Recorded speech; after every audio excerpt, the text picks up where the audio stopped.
말씀은 요한복음 13장 1절부터 15절까지 우리 한 절씩 교독하겠습니다.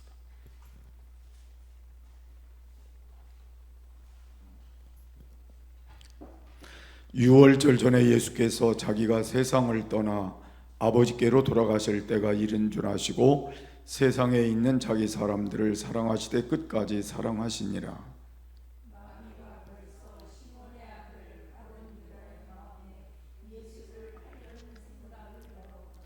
저녁 먹는 중 예수는 아버지께서 모든 것을 자기 손에 맡기신 것과 또 자기가 하나님께로부터 오셨다가 하나님께로 돌아가실 것을 아시고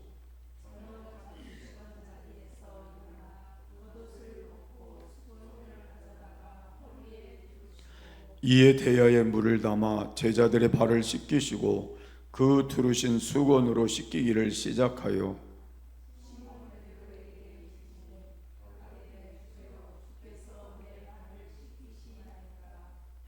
예수께서 대답하여 가라사대 나야 하는 것을 내가 이제는 알지 못하나 이후에는 알리라.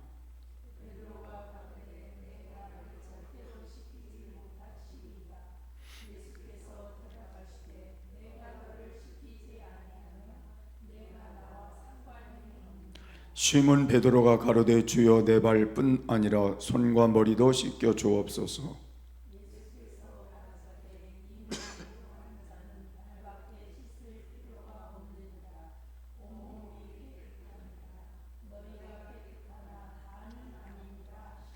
이는 자기를 팔 자가 누구인지 아심이라. 그러므로 다는 깨끗지 아니하다 하시니라.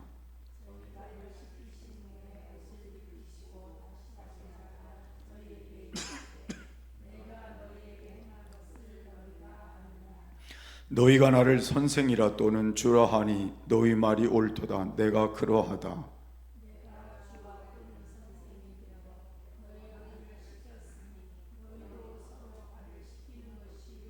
다 같이요. 내가 너희에게 행한 것 같이 너희도 행하게 하려 하여 본을 보였노라. 아멘. 하나님은 사랑이십니다. 사랑합니다.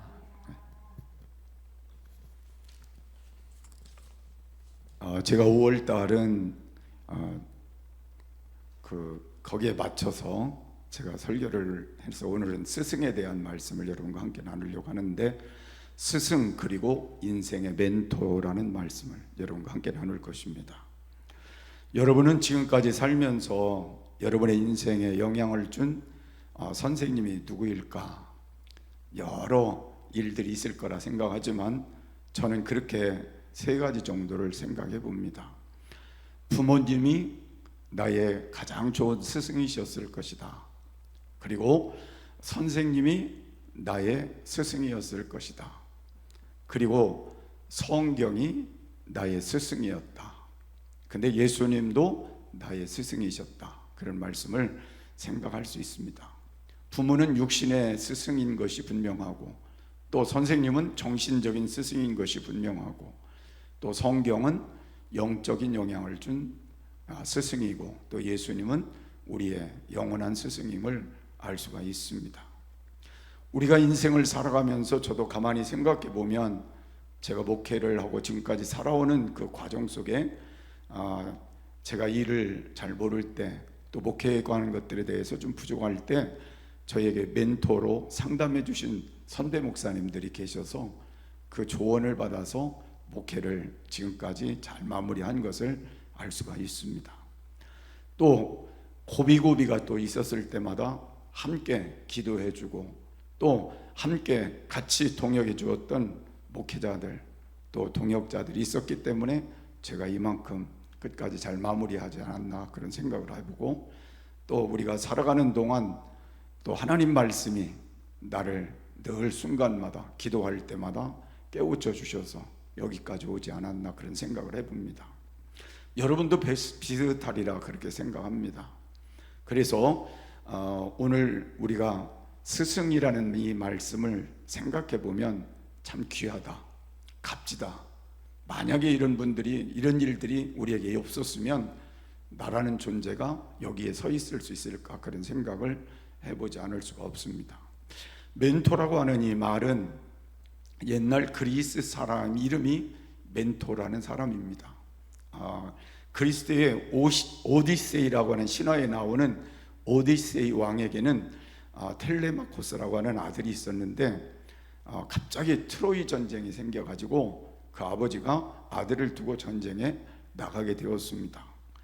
그 당시의 전쟁은 살아 돌아오리라는 생각을 별로 할 수가 없는 그런 시대였기 때문에 그 아들을 어떻게 가르치고 또 다음의 왕을 계승할 수 있을까 하는 고민을 하다가 그의 친구였던 멘토라고 하는 사람을 찾아가서 자기 아들을 부탁을 하게 된 겁니다. 그래서 그 멘토라는 사람이 그 아들을 가르쳤는데 인생의 원리, 사람 사는 법, 나아가서 왕의 자질까지 그 능력을 잘 가르쳐 주었습니다. 그래서 결국 훌륭한 왕이 되었어요. 그래서 그 멘토는 단순한 스승이 아니라 친구를 대신한 아버지와 같은 역할을 했던 것이고, 인생의 길을 인도한 그러한 역할을 했던 것이고, 삶으로 보여주는 모범자로 그 아들에게 영향을 끼쳤던 것이고, 그래서 인격과 성품을 기르는 상담자, 조언자, 지도자, 코치와 같은 역할을 해주어서 훌륭한 정신적인 스승으로 또 영적인 후견이로 이렇게 세워지게 되었던 모습을 발견할 수가 있습니다. 그래서 우리가 인생을 살아가면서 우리도 정신적으로 영향을 끼쳐주고 또 영적으로 좋은 영향을 끼쳐주는 그런 분들을 지금 멘토라 그렇게 부르게 된 것입니다. 역사를 보면 좋은 멘토를 만났던 분들이 훌륭한 일들을 하신 분들 중에 몇 사람도 있습니다. 플라톤이라고 하는 사람은 소크라테스를 만나서 그가 훌륭한 업적을 남기는 사람이 되었고, 알렉산더 대왕 같은 사람은 아리스토텔레스라고 하는 사람을 만나서 좋은 조언을 가지고 그의 인생을 잘 가지고 갈 수 있었고, 우리가 잘 아는 눈도 멀고 귀도 멀고 말도 못하던 헬렌 켈러라고 하는 여인에게는 설리반이라고 하는 좋은 멘토가 있어서 그 설리반을 통해서 훌륭한 인생의 길을 마무리할 수 있었던 내용들을 살펴볼 수 있습니다. 세상 사람들도 이런 멘토가 있었는가 하면 신앙적인 보면 멘토가 있는데, 성경적으로 우리가 잘 아는 모세는 장인 이드로라고 하는 사람이 좋은 멘토가 되어서 이스라엘 백성들을 광야로 이끌어낼 때에 조언을 많이 해줘서 좋은 일들을 이끌어내가면서 또 좋은 사람들을 세워가면서 그 광야를 잘 통과하는 좋은 일이 있었던 사실을 살펴볼 수 있습니다. 그런가 하면 모세는 여호수아와 갈렙이라고 하는 사람의 멘토자가 되어서 여호수아를 이어서 모든 지도자로 삼게 하고, 갈렙은 좋은 모습으로 자기의 인생을 세워갈 수 있도록 그렇게 해준 영향을 거기에 멘토라 그렇게 볼 수도 있습니다. 또 우리가 잘 아는 사무엘은 두 사람을 멘토를 했는데, 한 사람은 사울이고 한 사람은 다윗입니다. 그런데 여기서는 반은 성공하고 반은 실패자를 되었는데, 사울은 좋은 멘토를 받으면서도 그는 실패자의 역할을 했고, 다윗은 성공자의 역할을 한 것을 우리가 살펴볼 수 있습니다. 그래서 우리가 누구의 멘토를 받아도 다 성공할 수도 있고 실패할 수도 있는 건 사실인 것 같습니다. 어떤 영향을 우리가 받아들이느냐에 따라서 달라질 수 있다는 거예요. 똑같은 멘토를 했는데도 실패자가 생기고 성공자가 생길 수도 있다는 걸 알 수가 있습니다. 우리가 신앙생활을 쭉 이렇게 해보지만 한 교회에서 오랫동안 신앙생활을 해도 어떤 사람은 좋은 신앙으로 성장하고 어떤 사람은 그렇지 못한 모습으로 성장하는 걸 보면 그것도 또 이해가 되는 한 부분일 수도 있습니다. 나는 여러분들이 좋은 쪽에 속했으면 좋겠어요. 그래서 우리 교회에서는 좋은 성도들로 또 하나님 앞에 값진 모습으로 하나님의 일을 감당할 수 있는 성도들로 세워졌으면 좋겠습니다. 신약에 와서 예수님은 12 제자의 멘토가 되어서 잘 그들을 양육함으로 하나님 앞에 귀한 사역이 이루어질 수 있었고, 바울 사도는 바나바라고 하는 사람의 멘토를 받아서 그가 격려를 받아가지고 또 사역을 감당하는 밑거름이 되었는데, 그로 인하여 바울은 많은 제자들에게 훌륭한 멘토자가 되었음을 알 수가 있습니다. 데모데 같은 좋은 제자를 두게 되었고, 디도, 필레몬, 오네네시모, 브루스길라, 아굴라, 루디아 다 그들이 영향을 받아서 좋은 일들을 감당하고 믿음의 역사를 만들어가는 것을 볼 수가 있습니다. 성경의 역사는 곧 스승과 제자의 역사다, 그렇게 볼 수도 있습니다. 그래서 누구를 만나느냐에 따라, 어떤 스승의 멘토를 받느냐에 따라 인생이 달라질 수도 있다는 걸 알 수 있습니다. 나는 여러분들이 남은 시간 여러분의 삶 속에서 하나님이 여러분의 좋은 멘토자가 되길 바라고, 그리고 여러분 주위에 좋은 멘토자가 많이 있기를 바라고, 또 여러분이 자녀들에게나 누구에게 좋은 멘토자가 돼서 또 좋은 스승으로서의 삶을 살아갈 수 있게 되기를 바랍니다. 저는 오늘 예수님이 우리의 최고의 스승이다, 이 말씀을 첫 번째로 드리려고 합니다. 따라하시죠. 예수님이 우리의 최고의 스승입니다. 그래서 저는 예수님이 인생의 가장 큰 스승이시다, 그런 생각을 해보지 않을 수가 없습니다. 성경에도 보면 예수님을 스승으로 불렀던, 선생님으로 불렀던 내용들이 굉장히 많이 나옵니다. 랍비라고 하는 말보다는 선생님이라는 말을 많이 쓴 걸 볼 수 있습니다. 마태복음 22장 36절에 선생님이여 율법 중에 어느 계명이 크니까, 마가복음 9장 17절에 무리 중에 하나가 대답하되 선생님, 벙어리 귀신 들린 내 아들이 선생님에게 데려왔나이다. 누가복음 20장 39절에 서기관 중, 이 서기관도 예수님이 선생님 말씀이 옳습니다. 또 마가복음 10장 20절에 여짜오되 선생님이여 이것은 내가 어려서부터 다 지키었나이다. 누가복음 17장 13절에도 예수 선생님이 우리를 긍휼히 여기소서 하는 이런 내용들을 쭉 우리가 보면 예수님을 선생님으로 부르는 내용들이 상당히 많이 있다, 그렇게 볼 수 있습니다. 그런데 선생이라고 하는 말은 히브리어로는 랍비라는 말입니다. 랍비. 그러면 이 랍비라고 하는 말의 뜻은 어떤 의미가 있느냐면, 랍이라고 하는 말은 크다, 아주 크다는 뜻입니다. 크다, 그리고 위대하다. 그러니까 랍이라고 하는 말 그 안에는 크다, 그러니까 위대하다, 그런 뜻을 갖고 있으면서 거기다가 이라는 단어가 붙어있는 것을 1인칭 소유격으로 봐서 나의 이란 말이거든요. 그러니까 나의 큰 자다. 그러니까 랍이라는 말은 나의 큰 자다, 그리고 나의 위대한 자다, 그런 뜻이 바로 랍비라는 말입니다. 그래서 이스라엘 사람들은 랍비를 굉장히 존경스럽게 봤어요.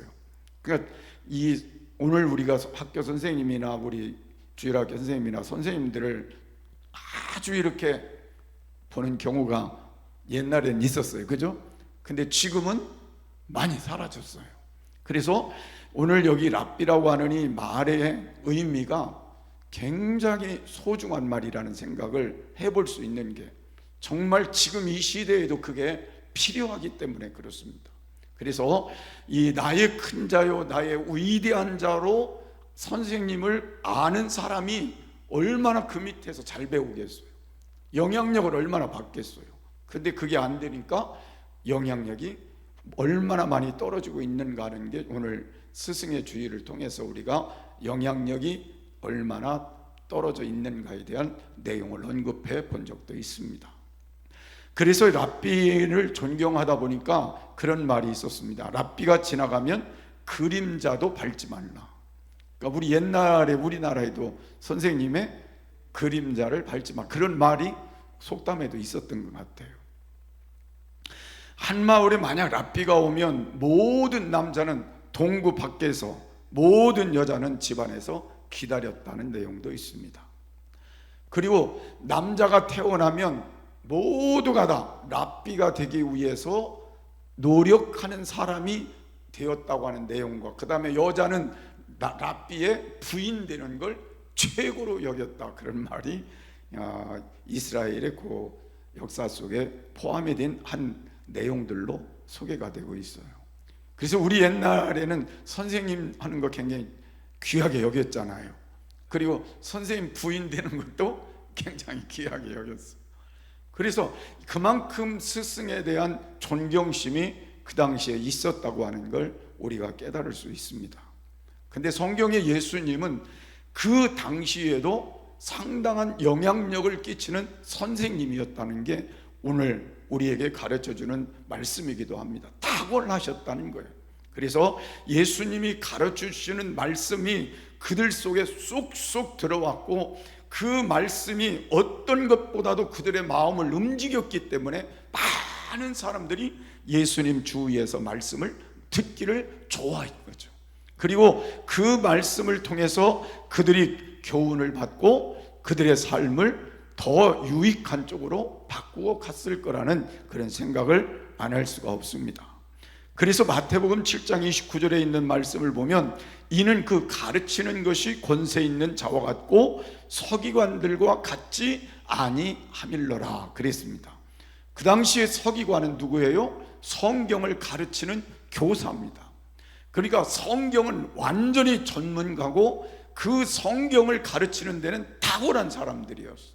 그런데 서기관들은 예수님 같지 않았다는 걸 말씀하고 있어요. 권세가 없었다는 거예요. 그러니까 서기관들이 가르치는 건 지식으로는 가르쳤지만 지혜로는 가르치지 않았다는 것이고, 서기관들은 권위로는 가르쳤지만 예수님은 권세로 가르치셨다는 거예요. 그래서 권위와 권세라는 건 차이가 있는데, 권위는 땅에서 나오는 것이고 권세는 하늘에서 나오는 것이고, 그리고 권위는 하구에서 나오는 것이고 권세는 기도에서 나오는 것이고, 권위는 인간의 제도에서 나오지만 권세는 하나님의 능력에서 나오는 것이고, 그래서 예수님의 가르치심은 하늘에서 나오는 것과 같은 권세와 능력이 있었다는 걸 말씀하는 것입니다. 무엇보다 예수님은 삶을 통해서 우리에게 보여주신 선생님인 것을 본문은 우리에게 소개를 해주고 있습니다. 내일이면 십자가를 앞에 두고 있는 예수님께서 그날 밤에 다락방에서 제자들의 발을 씻기시는 장면이 오늘 본문에 소개되어 있는 말씀이기도 합니다. 여러분, 발이라고 하는 건 깨끗한 것이 아니라 더러운 것이라고 하는 걸 우리가 깨닫는 건, 오늘 신발을 신고 다니는 우리들도 발은 더럽다 그렇게 생각합니다. 하루 종일 걸어 다니고 나면 우리 발이 깨끗하다 그렇게 생각하는 사람은 없어요. 그래서 저도 언제나 하루가 지난 게 아니라 아침부터 저녁까지 지난 다음에는 자기 전에는 반드시 발을 씻습니다. 발이 깨끗지 않다고 생각해서 우리가 이부자리 들어가기 전에 반드시 깨끗이 씻고 들어가는 거예요. 근데 그 당시는 날씨가 더운 지방이고 비가 자주 오지 않는 그런 지방이기 때문에 거기에 샌들이 뭔지 아시죠? 오늘 우리가 신는 그런 구두나 그런 신발이 아닌 샌들, 발가락을 넣어가지고 그렇게 신는 그런 신발들이었기 때문에 먼지가 하루 종일 신고 다니면 더덕더덕 먼지가 묻었을 거예요. 그래서 집으로 들어오면 하인들이 그 발을 닦아주는 그런 일들을 반드시 해야만 했던 것을 우리가 살펴볼 수 있습니다. 근데 예수님이 지금 그 더러운 제자들의 발을, 그것도 무릎을 꿇고 얼마나 겸손한 마음으로, 섬기는 마음으로 그들의 발을 씻겨주고 있는 장면이 본문에 나와 있는 장면입니다. 그래서 저는 예수님의 그 모습을 오늘 우리가 생각해 보면 우리는 조금 배워야 될 점이 있다는 거죠. 우리는 다른 사람들에 대해서 이만큼 섬김의 마음을 얼마나 표현하고 사는가를 생각해 보면 우리는 그렇지 못할 때가 상당히 많다고 느껴지기 때문에 그렇습니다. 그래서 여러분, 오늘 우리는 예수님이 발을 씻기시면서 그냥 발만 씻기셨을까요? 저는 그렇게 생각하지 않아요. 예수님은 그들의 실수도 씻기셨을 거라는 생각이 들어요. 그들의 부끄러움도, 지금까지 보였던 연약함도, 그리고 마지막에는 그들의 잘못하는 죄까지도 예수님이 그 순간 씻기시면서 그들의 발을 함께 씻기셨을 거라는 그런 생각을 해보지 않을 수가 없습니다. 성질 급한 베드로는 나를 씻기면 도저히 나는 예수님께 씻김을 받을 수가 없습니다라고 할 때 예수님께서 내가 너를 씻기지 않으면 나와 상관이 없다고 하신 그 말씀 속에는 그의 잘못된 모든 것까지도 예수님이 씻겨주셔야 된다는 의미를 포함하고 있다는 걸 알 수가 있어요. 그래서 저는 우리가 이 땅을 살아가는 동안 예수님을 닮는 것이 뭐겠어요? 우리가 위에 있으니까 우리가 그 사람들의 대접을 받고 무엇이든지 그들에게 내가 높임을 받는 게 내가 할 일인가? 여러분, 가정에서도 마찬가지고 집에서도 또 우리가 교회에서도 우리의 사회생활 속에서도 내가 지위가 위에 있으니까 그 생각보다는 오늘 예수님의 마음으로 돌아간다면 그들의 잘못된 부분들이 혹시 생길 수도 있고 허물이 생길 수도 있고 부족함이 느껴질 수 있을 때라도 그들의 모든 것들을 씻겨줄 수 있는 마음은 예수님의 마음이 아닐까. 그렇죠? 근데 우리는 이걸 잘 못하니까 드러내는 거 좋아하고 더러운 걸 나쁜 모습으로 드러내는 걸 좋아하는 게 우리일 수도 있다는 거예요. 그래서 오늘 여러분 스승의 주의를 통해서 예수님을 닮아가는 우리의 모습을 한 번 더 마음속에 담아보자는 겁니다. 그래서 오늘부터 집에 가면 내가 어떻게 해줘야 돼요? 가족들을 다 씻겨주는 마음의 새로운 변화를 가져보자는 거예요. 그러고 나면 가정이 평안할까요? 평안치 않을까요? 평안하겠죠. 식구들의 마음이 행복할까요? 행복하지 않을까요? 행복하겠죠. 불평이 생길까요? 안 생길까요? 안 생기겠죠. 함께 사랑하는 마음이 생기겠죠. 그게 진정한 예수님을 닮은 스승의 모습이 아닐까. 그 마음으로 오늘 우리 함께 마음을 모았으면 더 좋겠습니다. 그래서요, 이것이 예수님이 우리에게 가르쳐 주신 교훈이기도 합니다. 예수님은 말씀으로도 하셨지만 예수님은 몸으로도 하시고 마지막에는 십자가에서 모든 걸 내려놓으시고 자기의 몸까지 자기의 생명까지 다 내려놓으시면서 거기에서 우리에게 살리는 길을 선택할 수 있도록 길을 열어주시고 구원의 길을 열어주시고 영원히 죄를 씻는 길을 열어주시며 용서의 길을 열어주시며 오늘 우리에게 모든 좋은 것들을 남겨주셨습니다. 저는 그래서 예수님이 이 세상에서 최고의 스승이 될 수밖에 없다.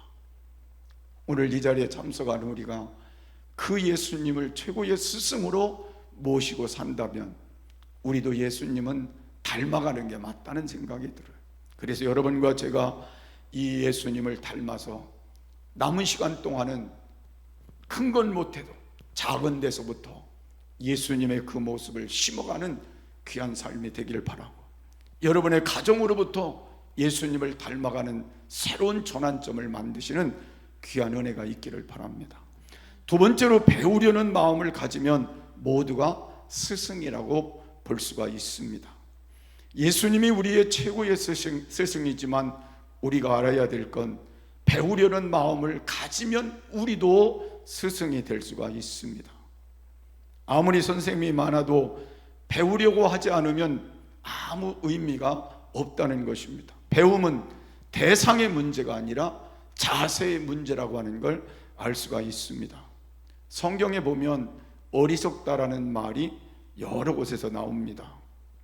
주로 시편과 잠언에서 많이 나오는데 공부를 많이 안 한 사람이 어리석다는 말이 아닙니다. 배우기를 싫어하는 사람이, 그리고 그 마음이 굳어진 사람이 어리석은 사람이다. 잠언 26장 11절에 보니까 개가 그 토한 것을 도로 먹는 것 같이 미련한 자는 그 미련한 것을 계속 하느니라. 여기 미련한 자가 바로 어리석은 자라 그렇게 표현을 했는데, 도무지 배우려고 하지 않고 바꾸려고 하지 않는 사람이 이와 같다, 그 말이. 무슨 말이냐면 개가 토한 것을 한 번 먹는 게 아니라 계속 먹는 그 자체가 오늘 여기서 미련한 것이다, 어리석은 것이라고 그렇게 표현하고 있습니다. 오늘 우리는 잘못됐으면 고칠 줄 아는 것, 배울 줄 아는 그것이 중요하다, 그 말이에요. 그래서 여러분, 오늘부터 혹시 누가 나에게 조언을 해주고 멘토를 해줄 때 생각해보는 게 좋지 않을까요? 그죠? 내가 이것을 고쳐야 되겠구나, 바꿔야 되겠구나, 나를 위한 좋은 말이구나, 조언이구나. 그러면 여러분 거부하지 말고 받아들여서 그걸 고치고 가는 게 그게 좋은 지혜로운 사람이 할 일이라는 거예요. 그렇지 않고 자기가 지금 잘못되어 가고 있는데 아무리 좋은 조언을 해줘도 그 길로만 가고 있다면 그거는 바른 사람이 아니라 미련한 사람이라고 성경은 말하고 있는 거예요. 여러분 여기 시편 1편 1절에도 보니까 복 있는 자는 오만한 자의 자리에 앉지 아니하고라는 말씀이 있는데, 여기 오만한 자라는 말은 도무지 배우려 하지도 않고 남의 말에 귀를 기울이려고 하지도 아니한다. 하나님 앞에서까지도 그런 모습을 갖는 걸 말하는 것이다. 그렇게 볼 수 있어요. 그래서 여러분, 우리가 이 땅을 살아가는 동안 이런 어리석은 자도 되지 말고, 오만한 자도 되지 말고, 미련한 자도 되지 말고, 우리는 지금부터 배우려는 자가 되자는 거예요. 그리고 늘 나를 돌아보아서 내가 무엇을 배우고 무엇을 내 안에 가지고 있어야 되는가를 깨닫고 지혜롭게 모든 것을 내 안에 채워갈 수 있는 삶이 하나님 앞에서 복된 삶이라는 걸 믿으시길 바랍니다. 이런 사람은 이 땅을 살아가는 동안 사람을 만나도 그 사람은 복되게 되고, 자연 환경을 통해서 여러 일들을 통해서 자신이 바꾸어 갈 수 있는 삶을 배우기 때문에 유익한 인생을 살아갈 수 있다는 걸 알 수가 있습니다. 저는 목회자도 어쩌면 여러분들에게는 좋은 스승일 수 있다고 생각합니다. 제가 목사기 때문에가 아니라, 목회자는 일이 많이 있지만 제일 중요한 일은 가르치는 일이라고 성경은 말씀하고 있습니다. 에베소서 4장 11절에 보면 그가 어떤 사도로, 어떤 사람은 선지자로, 어떤 사람은 복음 전하는 자로, 어떤 사람은 목사와 교사로 삼으셨으니, 바울 사도가 에베소 교회에 말씀했는데, 바울은 교회 안에 있는 은사와 직분을 말하면서 모두는 같은 직분은 아니라고 말하고 있습니다. 모든 직분의 우열의 차이도 없다고 말하고 있습니다. 그러면서 마지막에 목사와 교사를 같은 묶음으로 묶었어요. 그래서 우리가 컴마를 쓴 거를 이렇게 보니까 사도하고도 컴마 쓰고, 선지자하고도 컴마 쓰고, 복음 전한 자하고도 컴마 쓰고, 그런데 목사와 교사는 같이 묶었어요. 그러니까 이 말은 무슨 말이냐면, 목사와 교사는 가르치는 역할을 하는 게 목사와 교사다. 그걸 여기에서 말씀하고 있는 거예요. 자, 여러분, 목사는 가르치는 자인데 뭘 가르쳐야 돼요? 하나님의 말씀인 성경을 가르치고 하나님의 말씀대로 사는 법을 성경대로 가르치는 게 맞는 거예요. 그래서 여러분은 목사의 설교를 이렇게 들으면서 늘 그렇게 얘기하잖아요. 사람의 말로 받지 아니하고 하나님의 말씀으로 받는 게 맞다. 그렇게 여러분들이 인식을 하고 말씀을 듣는 게 맞는 거라는 거죠. 제 얘기로 들으면 아무런 의미가 없지만 하나님의 말씀으로 들으면 여러분들은 그 말씀이 여러분 삶의 축복이 될 수 있다는 걸 말씀하는 거예요. 그래서 오늘 우리는 설교를 들을 때에 아멘을 많이 하는 게 맞습니다. 어떤 분들은 설교를 들으면서 노멘 할 수도 있어요. 근데 성경을 우리가 자세히 보면 하나님의 말씀을 전하는 그 말씀 자체는 아멘으로 받는 게 맞는 겁니다. 누구의 말씀이니까? 하나님의 말씀이니까. 근데 하나님의 말씀은 디모데후서 3장 16절에 보니까 그냥 좋은 말씀만 있다 그러지 않았어요. 교훈과 책망과 바르게 함과 의로 교육하는 말씀이 그 안에 있다 그랬습니다. 그런데 우리는 교훈을 받는 건 좋아하는데 책망받는 건 별로 안 좋아합니다.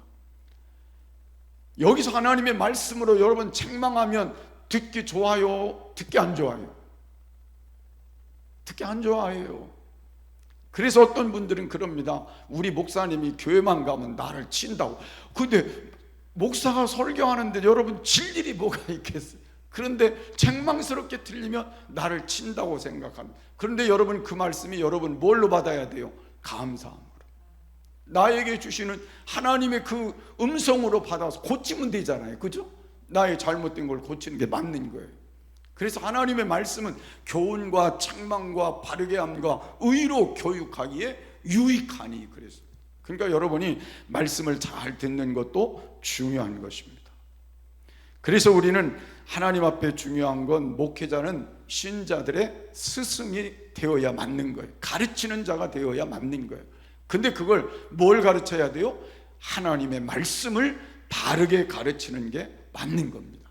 그래서 목회자가 늘 하나님 앞에 말씀 밖의 걸 자꾸 얘기할 필요는 없는 거야. 말씀 안에서 말씀을 바르게 가르침으로 그 말씀을 통해서 바르게 성장할 수 있는 삶이 되도록 해주는 것이 중요한 겁니다. 그래서 목회자는 늘 복만 받아라, 그것도 안 되죠. 잘못한 건 책망의 말씀도 필요하다는 거예요.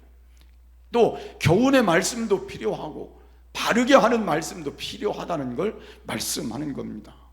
그래서 여러분들이 설교를 들을 때마다 어떤 말씀이든지 누구의 말씀으로, 하나님의 말씀으로 아멘 하고 받아들이는 복된 성도들이 되시기를 바랍니다. 그러면 목회자는 누구를 스승으로 삼고 살아야 할까요? 저는 여러분들이 저의 스승이라고 생각합니다. 왜냐하면 성도들이 목회자를 스승으로 여길 때 목회자는 여러분을 스승으로 여기고 살아가야 맞는 거예요. 그래서 여러분들이 하나님의 말씀을 듣고 그 말씀대로 살아가는 그 모습을 목회자가 바라보면서 그 삶을 잘 이끌어 줄 수 있는 그런 역할을 목회자가 하기 위해서 여러분을 통해 배워야 되는 거예요. 그래서 나는 여러분들이 하나님 앞에 바르게 하는 게 목회자로서 좋은 영향을 받는 비결이라는 생각이 드는 겁니다. 그래서 여러분, 이 땅을 살아가는 동안 날마다 여러분 기도하며 믿음 안에서 하나님 뜻에 순종하며 하나님 기쁘시게 하는 그 삶을 사는 성도들을 보면 제가 최고로 존경스러운 게 그분한테 배울 수 있는 많은 것들이 있기 때문에 그렇습니다. 하나님 앞에 봉사하는 그 성도를 늘 생각해 보면 늘 제 마음속에도 사랑하는 마음과 그리고 감사한 마음과 존경하는 마음이 있는 건 그 삶이 하나님 앞에서 그 영향력을 목회자가 감사히 배우고 그 영향력을 가지고 목회할 수 있기 때문에 감사한 거예요. 그래서 나는 여러분들이 이 땅을 살아가는 동안 목회자에게 좋은 영향을 끼쳐주면서 배움을 줄 수 있는, 그래서 목회자가 여러분들을 바로 이끌어 갈 수 있는 그 역할이 함께 양면으로 갔으면 좋겠어요. 그래서 여러분, 제가 부족하지만 여러분들이 좋은 스승이 돼서 여러분이 살아가는 그 삶이 제가 하나님 앞에 여러분들을 가르치는 모든 삶과 같이 매치가 돼서 우리 교회가 남은 시간 좋은 스승과 좋은 제자로서, 그리고 여러분들이 좋은 스승으로서 남은 시간 우리 교회가 아름답게 세워져가는 귀한 은혜가 있었으면 좋겠습니다. 그리고 우리는 자녀가 우리의 스승이라는 생각도 가끔은 해야 할 것 같습니다. 어떤 분들은 자녀는 문제아라, 외줄덩이다 그렇게 생각할 수도 있을 겁니다. 그렇지만 자녀는 잘하는 대로 그 잘한 것 때문에 부모님의 마음에 가르침이 있는 것이고, 잘못한 자녀는 잘못한 것 때문에 부모님의 마음에 가르침이 있는 거예요. 그래서 나는 여러분의 자녀가 여러분에게 좋은 스승이 됐으면 좋겠어요. 그러나 나는 여러분들에게 좋은 영향을 받을 수 있는 자녀가 됐으면 좋겠고, 여러분들의 마음에 좋은 영향을 얻을 수 있는 자녀가 됐으면 좋겠어요. 그러나 자녀가 좀 부족하더라도 자녀를 통해 여러분들이 좋은 가르침을 받아 바르게 가르치는 삶이 되어졌으면 좋겠어요. 그렇게 해서 남은 시간 하나님 앞에 좋은 스승으로서도 여러분 세워지시기를 바랍니다. 마지막으로 우리도 스승이 되어야 한다는 말씀을 오늘 3장 14절에, 요한복음 13장 14절에 말씀하고 있습니다. 내가 주와 또는 선생이 되어 너희 발을 씻겼으니 너희도 서로 발을 씻어주는 것이 옳으니라. 아멘. 예수님이 우리에게 가르쳐 주시는 가장 중요한 건 내가 스승으로 너희에게 스승이 되어서 제자와 같이 발을 씻겨 주었으니 너희도 다른 사람들에게 스승이 되어 다른 사람들을 섬겨 사는 것이 맞는 것이다. 제가 목사이기 때문에 목사의 권위만 갖고 살라 그렇게 말씀한 것이 아니잖아요. 목사지만 예수님을 닮아가려면 예수님처럼 너도 다른 사람의 성도들의 발을 씻겨가며 사는 게 맞는 것이다. 섬기며 사는 게 맞는 것이다. 그걸 말씀한 거잖아요. 그럼 여러분 집으로 가서도 내가 부모님과 권위만 갖고 사는 게 아니고 자녀들의 발을 씻겨가며 사는 게 맞는 것이다. 섬기며 사는 게 맞는 것이다. 그걸 말씀하는 거잖아요. 그래서 오늘 이 말씀이 여러분에게 좋은 스승의 모습이 새롭게 세워지는 시간이 됐으면 좋겠습니다. 그래서 우리는 세상에서 배울 수 있는 게 세 가지 정도 된다 생각해요. 듣고 배우고, 보고 배우고, 가르치며 배우고. 근데 나는 그 중에 제일 좋은 건 가르치며 배우는 게 좋겠다는 생각이 돼요.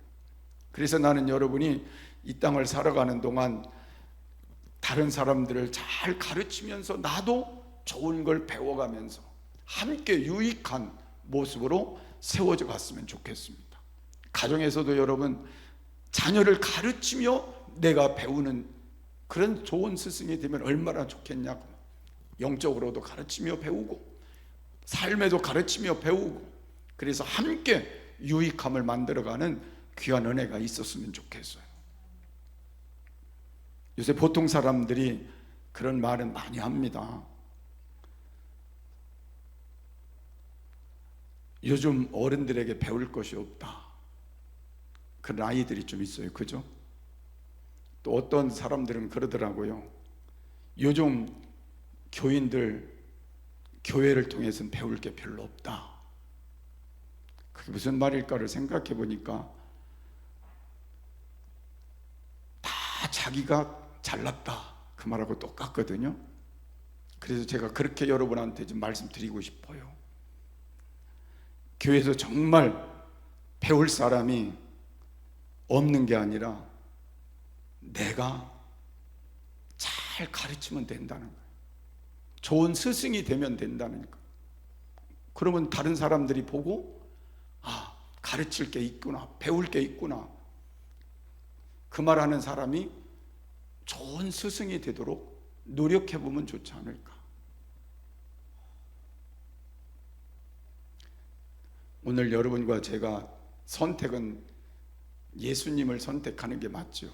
그래서 오늘 제가 읽은 오늘 본문 말씀처럼 우리는 예수님을 닮는 삶이 좋은 스승일 것이고, 예수님이 오늘 가르쳐 주신 이 멘토가 오늘 가장 좋은 멘토일 것이고, 그래서 여러분 남은 시간 이 땅을 살아가는 동안 우리는 예수님과 함께 예수님을 닮아가면서 남은 시간 좋은 스승도 되고 제자도 되고 좋은 멘토자도 되어지는 귀한 삶이 되었으면 좋겠습니다.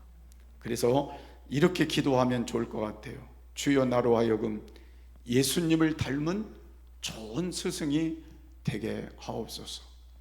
우리의 가정에서 좋은 자녀의 스승이 되게 하시고, 우리 직장에서 좋은 직원들의 스승이 되게 하시고, 우리 교회에서 예수님 닮은 스승이 되게 하옵소서. 그래서 여러분이 있는 곳에서 좋은 스승이 되어졌으면 좋겠습니다. 우리 찬송가 521장입니다.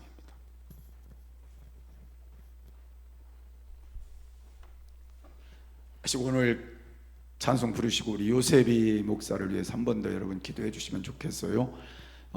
오늘부터 항암이지. 치료에 들어가서 이제 오늘 내일 토요일까지인가 이제 계속해서 이제 자기 이 속에 있는 걸 다 골수 조혈모 이식을 위해서 이제 그 과정이 이제 거쳐가는데 25일하고 26일은 찬양이가 이제 병원에 입원해서 26일 날 이제 이식을 하게 될 것 같습니다. 그래서 여러분들이 이제 위에서 좀 간절히 기도해 주시고, 지금까지는 잘 이렇게 감당해 가고 있으니까 또 하나님이 도우시며 함께하길 기도해 주시고